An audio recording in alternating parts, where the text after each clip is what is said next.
As a child, we all dream of what we want to be when we grow up. For some it is a police officer, astronaut, or scientist.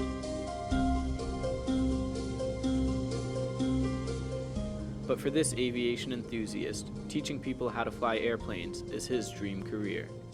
My name is Joe Tavares, and I'm a Class 3 flight instructor, and I teach people how to fly. What would you like to know?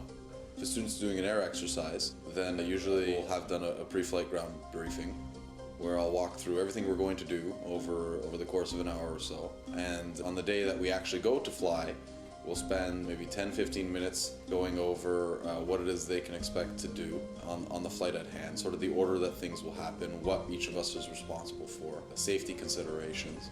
They'll sign the dispatch sheet, they'll go to the back rooms, and they'll do the pre-flight calculations, weight and balance, performance numbers for takeoff and landing, depending on which part of the training they're in.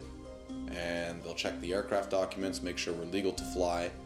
And at that point, we'll go out to the airplane, we'll do a pre-flight inspection, make sure the plane's in good condition to fly, that it's fueled, it's got the proper amount of oil. We'll hop in the plane, go through the pre-flight checks, taxi out, take off, go out to the practice area, run through the airwork we need to run through.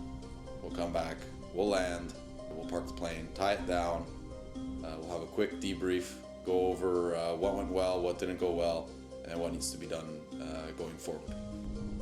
Joe has worked at the Toronto Buttonville Airport for a year and a half now, and his childhood dreams of flying have developed into a career he can be proud of. When I was 10, I played with a DOS-based flight simulator on a computer with my cousin in Portugal. And when we got back, we bought a Windows-based flight simulator, and I played with flight simulators from the point that I was 10 until I started flying for realsy, and even thereafter.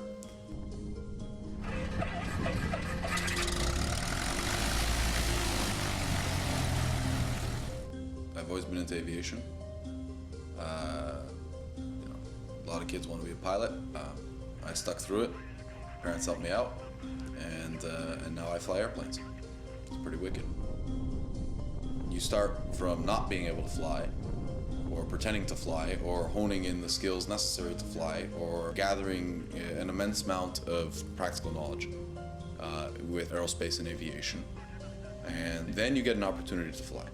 And I've had the opportunity to fly single engine, non-high performance airplanes. Selfishly, personally, I'd like to fly higher and faster. I'd like to build on my aviation skills and fly in bad weather. Passing my students is quite rewarding, but you're always looking for new challenges, right?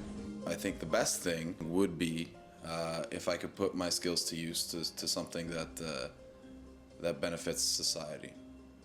That being either humanitarian cause or advancing human knowledge, advancing scientific understanding. From his childhood passion with aviation, Joe's career as a flight instructor has taken him to new heights.